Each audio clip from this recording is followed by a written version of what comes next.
CP Bapak orang Manado, CP Tete dikubur di Manado, CP Ibu orang Minahasa, asli Manado. Kalau bahasa Manado bakuku.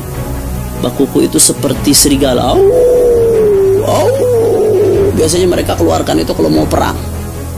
Takbir dibalas bakuku, takbir, dibalas seperti itu. Mengerikan sekali keadaannya. Mana tersangkanya? Mana terdakwanya? Mana pelakunya? Apa nggak bisa? Padahal gampang, CCTV ada, semuanya lengkap di bandara itu. Perpu ormas ini kemana? Kemana? Saya belum dengar ada satupun ormas yang menolak ulama dibubarkan, belum ada. Abah, saat ini ada acara di Manado. Hanif mohon izin, ingin berangkat. Bagaimana pandangan Abah? Kalau Abah izinkan Hanif berangkat, kalau Abah nggak izinkan Hanif tidak berangkat. Tapi umat di sana sudah menunggu, akan menyambut. Akhirnya Abah mengatakan berangkat. Beliau memerintahkan saya berangkat demi menyampaikan dakwah Rasulullah Sallallahu Alaihi Wasallam. Hingga sebelum berangkat pun saya sudah wasiat kepada saya punya istri tercinta, Syarifah Zulfa bintil Habib Muhammad Rizik bin Hussein bin Syihab. Syarifah, saya panggil dia Syarifah. Saya akan berangkat ke Manado. Di sana sedang ada penolakan.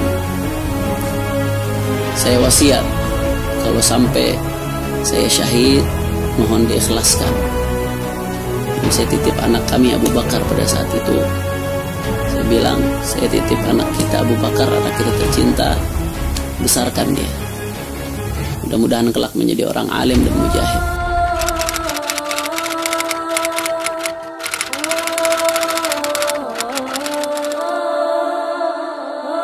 Assalamualaikum warahmatullahi wabarakatuh. Alhamdulillah, wassalatu wassalamu ala rasulillah Sayyidina Muhammad ibn Abdullah wa ala alihi wa sahbihi wa man walah, amma ba'du.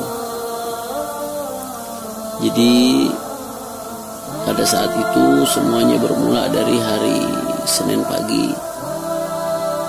Saya memang sudah ada agenda, sudah lama mengagendakan Senin itu akan berangkat ke Manado untuk tabligh akbar dalam rangka haul ayahanda dari saudara saya Habib Bahar bin Ali bin Sumit. Kebetulan saya diminta oleh beliau untuk menyampaikan mau'izatul hasanah. Nah, sebelum saya berangkat, saya sudah dapat kabar dari Habib Bahar mulai malam Senin bahwasanya ada rencana-rencana penolakan. Ada beberapa bukti-bukti dari Facebook beberapa hari sebelumnya memang sudah disebarkan oleh sebagian oknum yang ingin memprovokasi. Bagaimana ini ada kedatangan orang dari FPI dan lain sebagainya. Memang sudah ada rencana penolakan dan kabar itu sudah cukup kuat di Manado. Saya dikasih tahu oleh Habib Bahar akan ada penolakan dan kami memutuskan untuk tetap berangkat. Tapi pada saat itu ayah saya almarhum Al-Walid Al-Habib Abdurrahman bin Umar Al-Attas, pada saat itu beliau sedang dirawat di rumah sakit, di ruang HCU rumah sakit Pelni. Keadaannya luar biasa, dengan alat medis yang ditempel di tubuh beliau, alat bantu nafas, alat ini, alat itu, beberapa alat ditempel di tubuh beliau. Mengenaskan sekali keadaan beliau pada saat itu, sakitnya sedang sangat parah. Saya berat hati untuk berangkat meninggalkan beliau karena saya khawatir terjadi apa-apa dengan beliau dan saya tidak ada di Jakarta. Akhirnya saya ungkapkan ke beliau, saya kemukakan, Abah, saat ini ada acara di Manado, Hanif mohon izin, ingin berangkat. Bagaimana pandangan Abah? Kalau Abah izinkan Hanif berangkat, kalau Abah nggak izinkan Hanif tidak berangkat. Tapi umat di sana sudah menunggu, akan menyambut. Akhirnya Abah mengatakan berangkat. Beliau memerintahkan saya berangkat demi menyampaikan dakwah Rasulullah Sallallahu Alaihi Wasallam. Saya sudah tahu akan ada penolakan sebelumnya, sehingga sebelum berangkat pun saya sudah wasiat kepada saya punya istri tercinta, Syarifah Zulfa bintil Habib Muhammad Rizik bin Hussein bin Syihab. Syarifah, saya panggil dia Syarifah. Saya akan berangkat ke Manado. Di sana sedang ada penolakan. Saya wasiat, kalau sampai saya syahid, mohon diikhlaskan. Dan saya titip anak kami Abu Bakar pada saat itu. Saya bilang, saya titip anak kita Abu Bakar, anak kita tercinta, besarkan dia. Mudah-mudahan kelak menjadi orang alim dan mujahid. Saya sudah wasiat seperti itu. Sampai-sampai istri saya cerita itu, begitu saya keluar rumah istri saya nangis nggak berhenti. Sampai dia cerita dia masak pagi itu sampai nggak ada rasanya. Saking kepikiran bagaimana saya mau berangkat ke Manado. Akhirnya saya berangkat, alhamdulillah.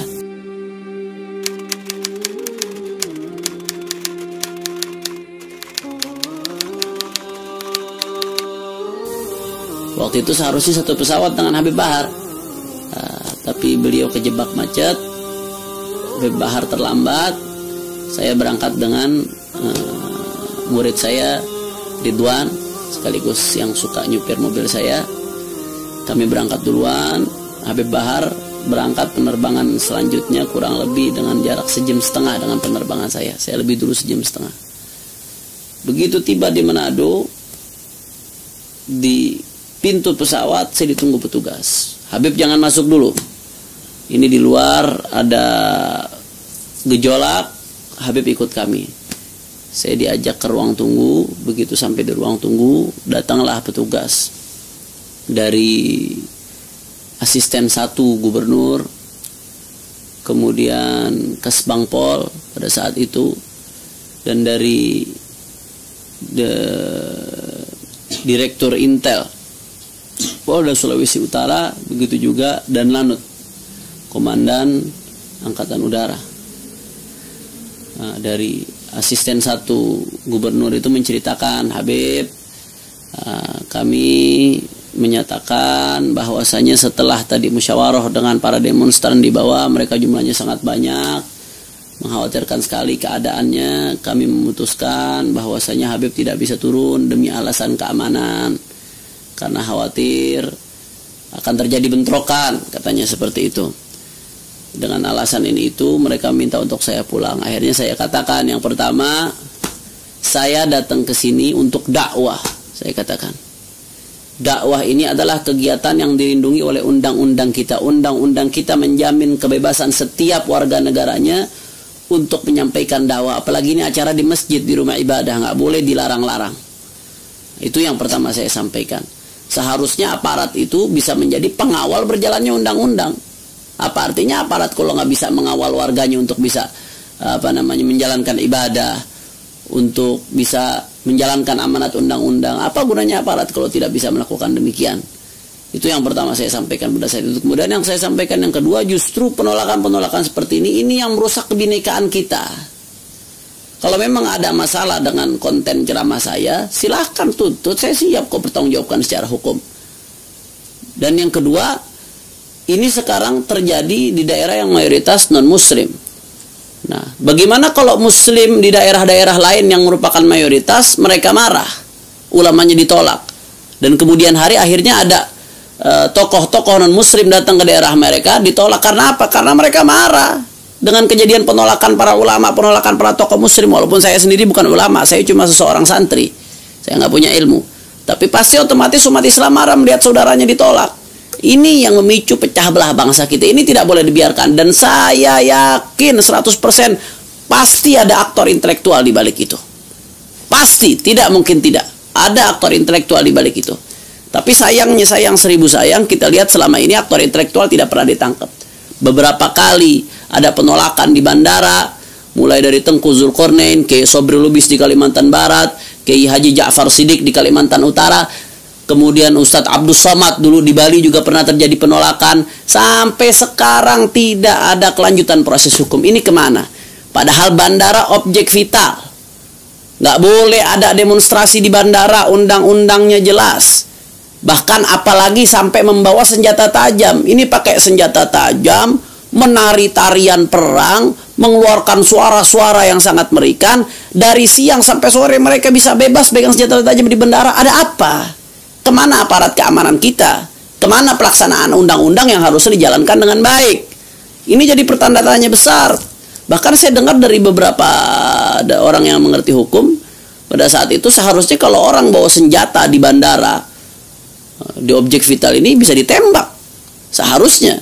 Tapi kok nggak ada penanganan sama sekali, bahkan terkesan dibiarkan. Ini yang menjadi tanda tanya. Akhirnya saya putuskan, pada saat itu Habib Bahar belum sampai, sebentar lagi beliau sampai. Saya bilang saya tidak bisa memutuskan, karena saya datang ke sini atas undangan Habib Bahar beliau masih di perjalanan, sebentar lagi sampai. Biar kita sama-sama bicara dengan beliau. Dan yang anehnya lagi perlu menjadi catatan bagi kita semua, Habib Bahar itu putra asli Manado. Ayah beliau orang Manado. Kakek beliau dikubur di Manado. Ibu beliau orang asli Minahasa. Ibu beliau bukan Syarifah, bukan dari kalangan habaib. Orang asli Minahasa. Bahkan ibu Habib Bahar cerita dia keturunan Raja Minahasa. Kalau Habib Bahar menunjuk contohin itu, beliau cerita, kalau saya contohkan beliau sedang cerita, CP Bapak orang Manado, CP Tete dikubur di Manado, CP Ibu orang Minahasa, asli Manado. Beliau putra Manado ingin pulang ke rumahnya sendiri, ingin hadir haul ayahandanya. Haul ini perayaan setiap 1 tahun terhadap orang yang telah wafat. Pengen ziarah ke makam ayahnya, kenapa kok dilarang?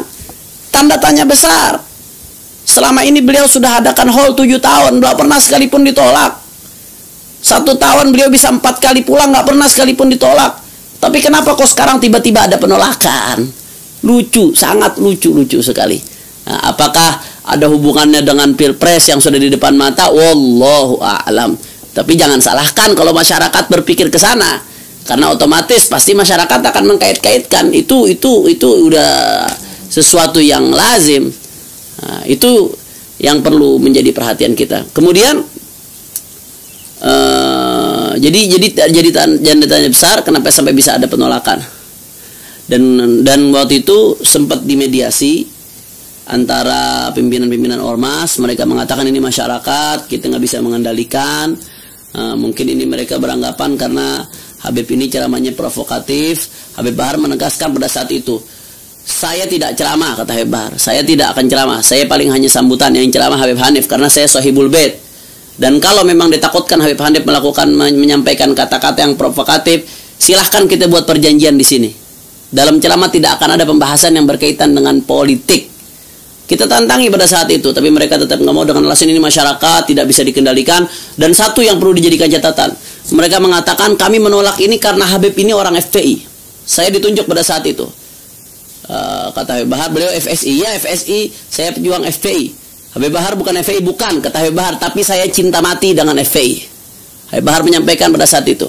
Dan saya dari FSI, saya pejuang FPI. Kata mereka, oh kita nggak mau FPI masuk ke Manado. FPI itu kita tahu sama-sama bagaimana FPI radikal, FPI intoleran. Saya katakan pada saat mediasi. Tapi sebelumnya saya sudah katakan, ketika berbicara dengan utusan-utusan yang ada, saya katakan pada saat itu, kalau bicara masalah toleran Pak, gini saja. Habib Rizik Imam Besar FPI, orang tua saya itu tinggal di Petamburan. Di Petamburan itu ada 4 gereja. 4 gereja di Petamburan. Bahkan beliau karena pada saat itu nggak ada sekolah yang dekat selain sekolah Kristen, beliau sempat SMP di SMP Kristen. 4 gereja tidak pernah diganggu setitik pun oleh FPI, padahal ada di tengah-tengah markas FPI. Kalau mau bicara masalah toleran, jangan ajarkan kami toleran. Kami tahu bagaimana harus berhadapan dengan non-muslim. Bahkan ketika di tempat-tempat bencana, di Aceh, di Lombok, di Palu, dan tempat-tempat lainnya, dalam membantu orang, kami nggak pernah membedakan agamanya. Mau muslim, mau non-muslim, agama apapun, kita bela, kita perjuangkan. Karena mereka saudara kita sebangsa dan setanah air. Kami tegaskan seperti itu. Akhirnya mereka tetap memaksa pulang.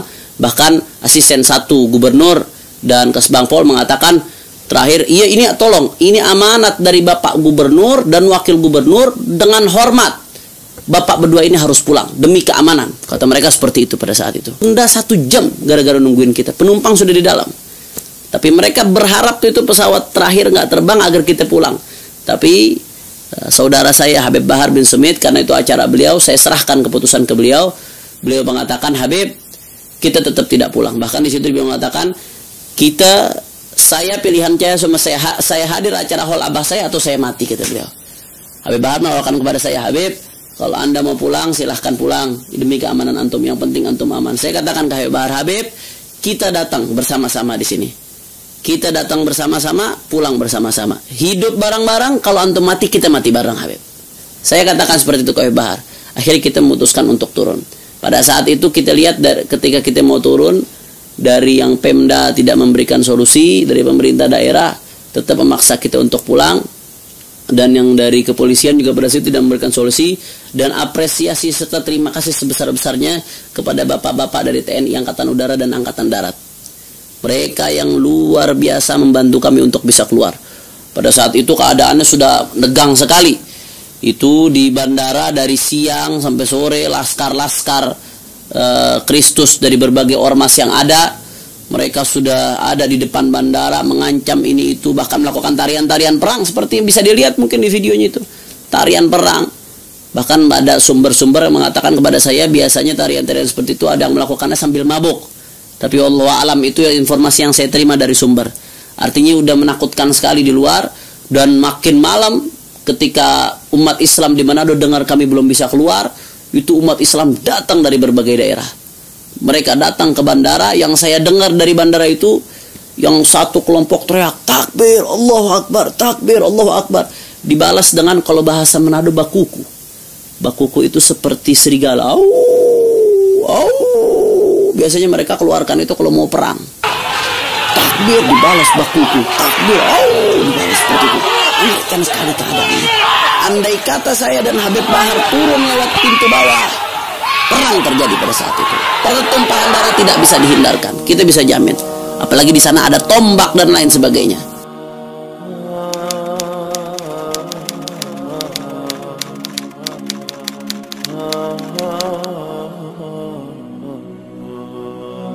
Tapi akhirnya Bapak TNI Angkatan Udara luar biasa, beliau memberikan solusi. Nah, saya buka. Terima kasih sebesar-besarnya kami berikan kepada TNI Angkatan Udara yang mengawal kami. Dan Lanut, Komandan Angkatan Udara, saya lupa namanya.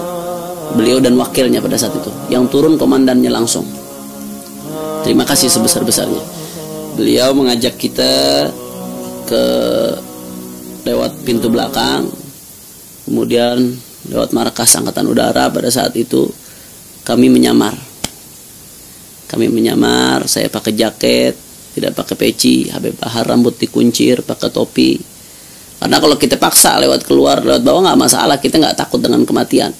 Akan tetapi pertumpahan darah pecah di mana-mana, pasti tidak bisa dihindarkan. Akhirnya berikan solusi, kami keluar lewat belakang, menyamar. Pada saat itu umat Islam sudah menjemput ribuan dari mana-mana. Kita nyamar, dimasukkan ke mobil. Akhirnya tidak tahu kita udah sampai ke lokasi tanpa ada pengawalan pada saat itu.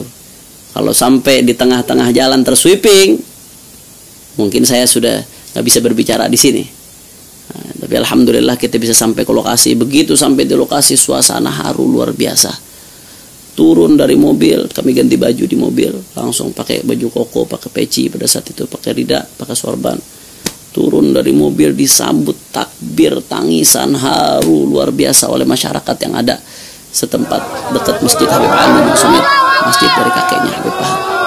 Luar biasa masyarakat takbir, antusias masyarakat luar biasa, laki-laki perempuan mereka menyambut kita ke masjid, disambut dengan takbir tiada henti sampai saya itu udah nggak bisa lewat. Luar biasa.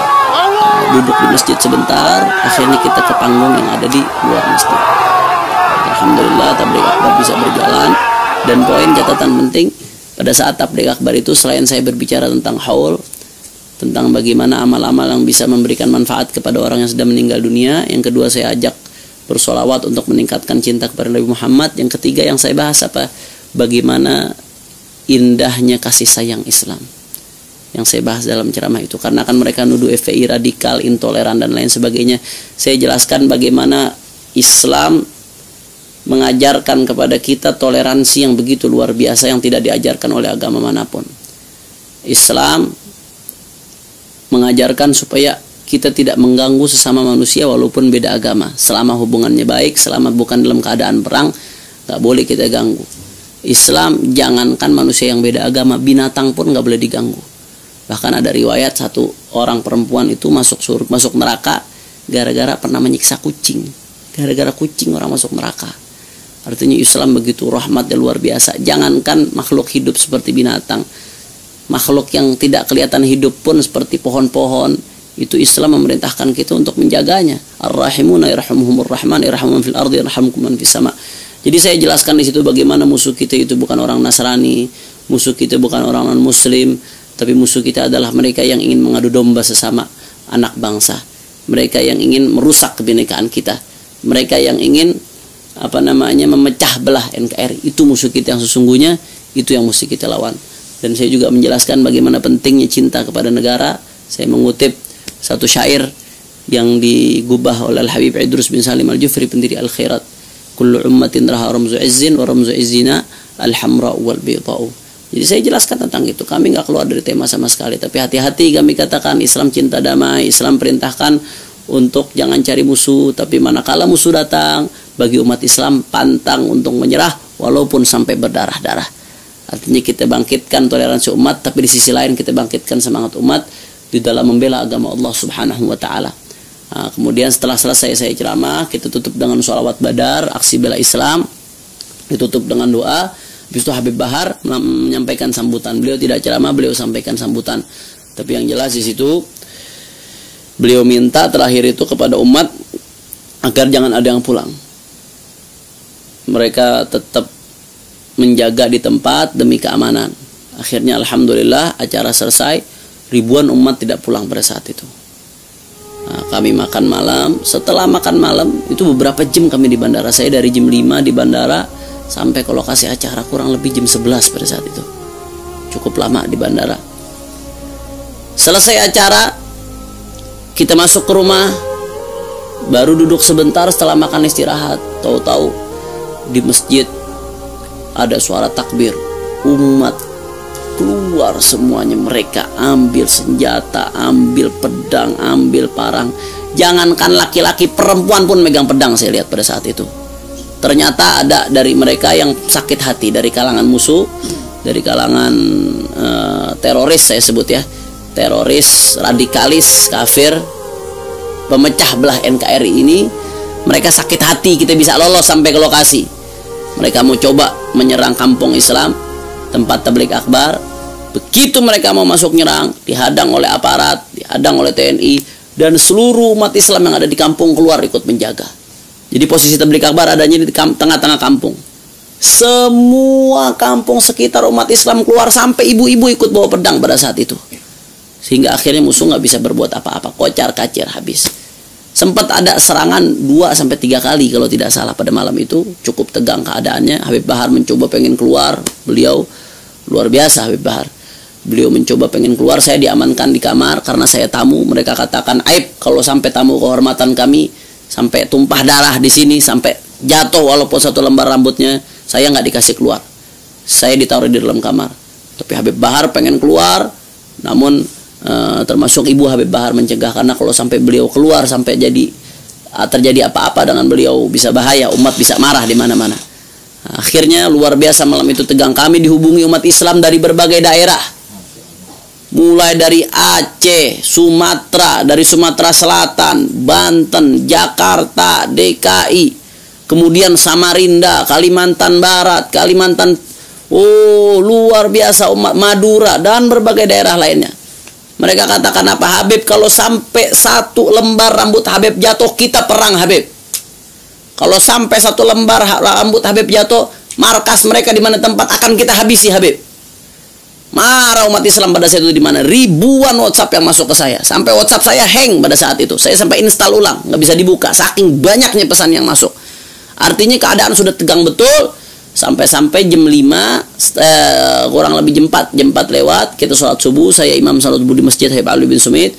Kita baca doa qunut nazilah. Setelah sholat subuh, dari Angkatan Udara kembali menjemput kami. Alhamdulillah, jazakumullah khair, terima kasih sebesar-besarnya. Dan komandannya langsung yang antar saya sampai ke pintu pesawat.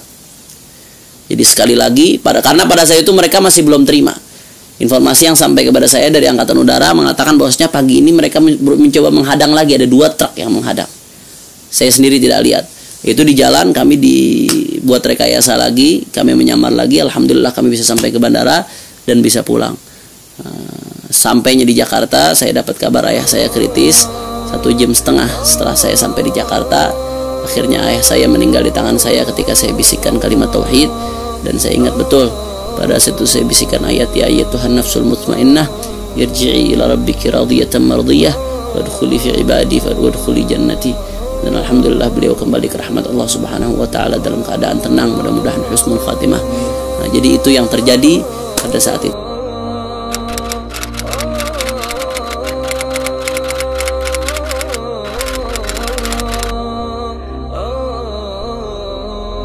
harapan saya bahwasanya ini tidak boleh terjadi lagi. Persekusi, penghadangan, cara-cara rimba seperti ini kenapa bisa terjadi? Karena tidak ada ketegasan dalam penegakan hukum. Ini fakta. Begitu ada pihak dari umat Islam yang jangankan keras, baru bercuap-cuap di media sosial aja kadang udah ditangkap. Tapi sebaliknya ketika umat Islam menjadi korban, para tokoh, para ulama menjadi korban. Sekali lagi saya bukan termasuk ulama, tapi saya pecinta para ulama. Ketika ulama menjadi korban, di situ sampai sekarang tidak ada yang diusut. Kasus penghadangan Tengku Zulkarnain, kasus penghadangan Kiai Ahmad Sobri Lubis, kasus penghadangan Kiai Ja'far di Kalimantan Utara, kasus penghadangan Ustadz Abdul Somad di Bali, sampai sekarang tidak ada kelanjutannya. Mana tersangkanya? Mana terdakwanya? Mana pelakunya? Apa nggak bisa? Padahal gampang, CCTV ada, semuanya lengkap di bandara itu. Tapi kok nggak terusut sampai sekarang? Ini bisa terjadi kenapa? Yang tegas. Kalau ada penegakan hukum yang tegas, maka hal seperti ini nggak akan terjadi. Bawa senjata ke bandara itu bukan sesuatu yang biasa, itu luar biasa. Nah, itu yang pertama. Dan yang kedua, ini tidak boleh terulang lagi. Saya minta agar aktor intelektualnya dikejar. Dikejar sampai ke lubang tikus pun harus dikejar. Karena ini yang merusak bangsa kita, ini yang merusak NKRI. Kalau sampai aktor intelektualnya tidak dikejar, jangan salahkan kalau nanti umat Islam yang akan mengejar. Saya peringatkan sekali lagi, kalau sampai aktor intelektual tidak dikejar, jangan salahkan kalau umat Islam yang akan mengejar. Tidak boleh dibiarkan. Dan ini saya harap yang terakhir. Jangan sampai ini terjadi lagi di daerah manapun. Karena kami umat Islam, ketika kami menjadi mayoritas, kami selalu menghormati agama manapun. Silahkan Anda boleh lihat di tanah Jawa, di tanah Sumatera, di tanah Kalimantan yang mana mayoritas Muslim, tidak ada satupun pendeta yang ditolak ketika ingin hadir. Tapi sebaliknya, kenapa kami para orang-orang yang mendakwahkan agama Islam dan para ulama ketika memasuk sebagian daerah mereka mendapatkan penolakan? Ada apa? Ini tidak boleh terjadi di tanah Indonesia, tanah NKRI. Ini adalah negeri kita bersama, wajib kita untuk saling menghormati satu sama lain. Kalau alasannya ceramahnya keras dan lain sebagainya, kita punya aparat hukum. Kalau memang ceramahnya dianggap ada yang melanggar hukum, silahkan proses secara hukum. Tentunya proses dengan cara yang adil, jangan sampai berat sebelah. Nggak boleh, ini cara-cara yang tidak boleh dilakukan lagi. Dan yang ingin saya pertanyakan, kan ada Perpu Ormas yang sudah dijadikan undang-undang. Salah satunya kan di situ ada larangan ormas nggak boleh berbuat anarkis. Berapa kali ada penolakan-penolakan atas nama ormas di berbagai daerah. Perpu ormas ini kemana? Kemana? Saya belum dengar ada satupun ormas yang menolak ulama dibubarkan. Belum ada sampai sekarang. Coba dong kalau memang ingin menerapkan perpu ormas, mesti konsisten. Jangan hanya dijadikan alat untuk menggebuk orang-orang yang dianggap anti rezim. Nggak boleh itu, nggak bisa dibenarkan. Jadi kalau kalau penegakan hukum sembraut seperti ini, acak-acakan seperti ini, jangan salahkan kalau ini menjadi bibit-bibit perpecahan terhadap NKRI. Jadi saya berharap jangan ada penolakan-penolakan lagi seperti itu, karena imbasnya akan parah. Anda bayangkan, satu tetes saja darah ulama sampai ada tumpah, akan terjadi perperangan di mana-mana. Kiai Arifin Ilham sudah memberikan seruan, Ustadz Tengku Zulkarnain sudah memberikan seruan, para ulama sudah memberikan seruan di mana-mana. Sampai ada satu darah yang tumpah, perang di mana-mana. Ini nggak bisa. Umat Islam tidak akan membiarkan para ulamanya dipersekusi, para ulamanya dihadang begitu saja. Jadi ini bagi saya mohon aktor intelektualnya wajib untuk dikejar. Dan yang perlu dipertanyakan, Bapak pada saat itu, pada saat mediasi, para ormas mengatakan kita kembalikan kepada pemerintah. Kita kembalikan kepada pemerintah, Pemda berhasil. Tapi Pemda tetap ngotot harus pulang. Bahkan terakhir asisten satu itu mengatakan pokoknya amanat dari Pak Gubernur harus pulang. Ada apa? Apakah ada kaitannya dengan politik? Apakah ada kaitan dengan Pilpres? Dan bahkan beliau mengatakan sebentar lagi akan ada kunjungan Bapak Jokowi dalam rangka revolusi mental dan lain sebagainya. Apakah ada kaitannya dengan ini semua? Wallahu a'lam, itu perlu ditelusuri. Kenapa kok gubernur sampai segitunya? Padahal dia bisa memberikan solusi. Masa iya aparat yang nggak ada nggak bisa memberikan pengawalan? Masa iya aparat yang ada kalah dengan ormas-ormas radikal yang bawa senjata ke bandara, yang mengancam keamanan. Nah, jadi keamanan harus ditegakkan. Manakala kita ingin NKRI aman, NKRI tetap bersatu, maka hal-hal seperti tidak boleh dibiarkan lagi. Nah, ini saja yang saya sampaikan. Harapan saya mudah-mudahan ke depan tidak ada lagi hal seperti ini, dan para orang-orang yang melakukan persekusi terhadap ulama tidak boleh dibiarkan. Tidak boleh dibiarkan, karena ini yang memecah belah bangsa. Saya kira ini saja. Mudah-mudahan apa yang saya sampaikan ini bisa bermanfaat, dan umat Islam dimanapun, khususnya di Sulawesi, tetap waspada. Saya sempat mendengar beberapa kali akan ada penyerangan-penyerangan. Tetap waspada. Jangan sampai ada satu tetes pun darah yang tumpah. Kita jaga Manado, kita jaga NKRI. Jangan sampai anak bangsa diadu domba. Ingat, musuh kita bukan non-muslim. Musuh kita bukan agama Kristen. Musuh kita bukan orang-orang yang beda agama dengan kita.